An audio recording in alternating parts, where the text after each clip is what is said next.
Obreiros Evangélicos, capítulo 48. O sustento do Evangelho. O Senhor fez com que a proclamação do Evangelho dependesse do trabalho e dádivas voluntárias de todo o seu povo. Aquele que proclama a mensagem de misericórdia aos homens caídos tem outra obra a fazer: apresentar ao povo o dever que lhes cabe de sustentar a obra de Deus com seus recursos. Precisa ensinar-lhes que uma parte de suas rendas pertence a Deus e deve se dedicar religiosamente à sua obra. Esta lição cumpre-lhe apresentar tanto por preceito como por exemplo. Deve cuidar em que, pelo próprio exemplo, não enfraqueça a força de seu ensino. Aquele que, de acordo com as Escrituras, foi posto à parte como pertencendo ao Senhor, constitui a renda do Evangelho e não mais nos pertence. Não é nada menos que sacrilégio um homem lançar mão do tesouro do Senhor a fim de se servir a si ou a outros em seus negócios temporais. Alguns são culpados de haver retirado do altar do Senhor aquilo que lhe foi especialmente consagrado. Todos devem considerar esse assunto sob seu verdadeiro aspecto. Ninguém, vendo-se em situação precária, tire dinheiro consagrado a fins religiosos, empregando-o para seu próprio proveito e acalmando a consciência com o dizer que o restituirá futuramente. Prefira cortar as despesas segundo as rendas que tem, restringir as necessidades e viver de acordo com os meios, a usar o dinheiro do Senhor para fins seculares. O emprego do dízimo.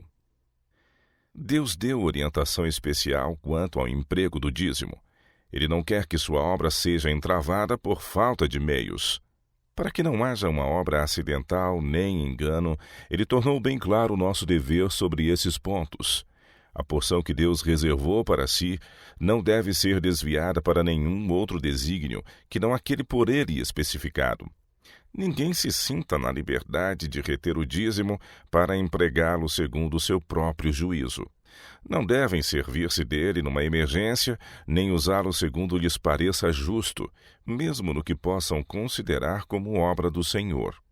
O pastor deve, por preceito e exemplo, ensinar o povo a considerar o dízimo como sagrado. Não deve pensar que o pode reter e aplicar conforme seu próprio juízo, por ser pastor. Não lhe pertence.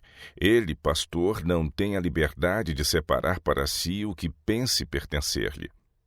Não deve apoiar qualquer plano para desviar de seu legítimo emprego os dízimos e ofertas dedicados a Deus. Eles devem ser postos em seu tesouro e mantidos sagrados para o serviço dele, de acordo com o que designou. Deus deseja que todos os seus mordomos sejam exatos no seguir os planos divinos. Eles não devem alterar os mesmos para praticar alguns atos de caridade, ou dar algum donativo ou oferta quando e como eles, os agentes humanos, acharem oportuno.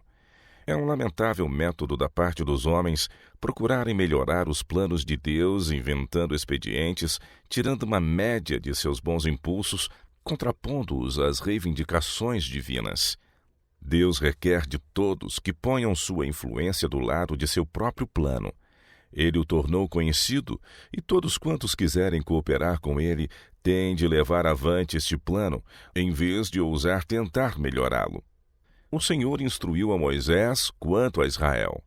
Tu, pois, ordenarás aos filhos de Israel que te tragam azeite puro de oliveiras, batido para candeeiro, para fazer arder as lâmpadas continuamente. Êxodo 27, 20. Isso devia ser uma oferta contínua, para que a casa de Deus fosse devidamente provida do que era necessário para seu serviço. Seu povo de hoje precisa lembrar que a casa de culto é propriedade do Senhor e que deve ser escrupulosamente cuidada. Mas o fundo para essa obra não deve provir do dízimo. Uma mensagem muito clara, definida, me foi dada para o nosso povo. É-me ordenado dizer-lhes que estão cometendo um erro em aplicar os dízimos a vários fins, os quais, embora bons em si mesmos, não são aquilo em que o Senhor disse que o dízimo deve ser aplicado. Os que assim o empregam estão se afastando do plano de Deus. Ele os julgará por essas coisas. Um raciocina que o dízimo pode ser aplicado para fins escolares. Outros argumentam ainda que os colportores devem ser sustentados com o dízimo. Comete-se grande erro quando se retira o dízimo do fim em que deve ser empregado, o sustento dos ministros. Deveria haver hoje no campo uma centena de obreiros bem habilitados, onde existe unicamente um. Uma obrigação solene. O dízimo é sagrado, reservado por Deus para si mesmo. Tem de ser trazido ao seu tesouro para ser empregado em manter os obreiros evangélicos em seu labor. Durante longo tempo, o Senhor tem sido roubado porque há pessoas que não compreendem ser o dízimo a porção que Deus se reserva. Alguns se têm sentido mal satisfeitos e dito: não devolverei mais o dízimo, pois não confio na maneira por que as coisas são dirigidas na sede da obra. Roubareis, porém, a Deus, por pensardes que a direção da obra não é correta? Apresentai vossa queixa franca e abertamente no devido espírito e às pessoas competentes. Solicitai em vossas petições que se ajustem as coisas e ponham em ordem, mas não vos retireis da obra de Deus, nem vos demonstreis infiéis, porque outros não estejam fazendo o que é correto. Lede atentamente o 3º capítulo de Malaquias, e vede o que diz o Senhor a respeito do dízimo. Se nossas igrejas tomarem sua posição baseadas na palavra do Senhor e forem fiéis na devolução do dízimo ao seu tesouro, mais obreiros serão animados a entrar para a obra ministerial. Mais homens se dedicariam ao ministério, não estivessem eles informados da escassez do tesouro. Devia haver abundante provisão no tesouro do Senhor, e haveria se corações e mãos egoístas não houvessem retido os dízimos ou empregados mesmos para sustentar outros ramos de trabalho.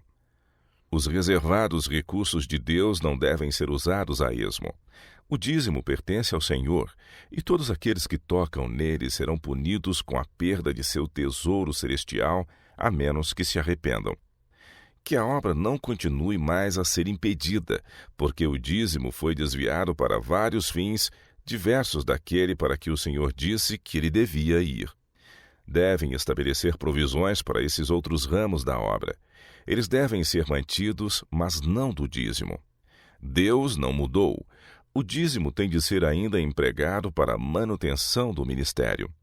A abertura de novos campos requer mais eficiência ministerial do que possuímos agora, e é preciso haver meios no tesouro.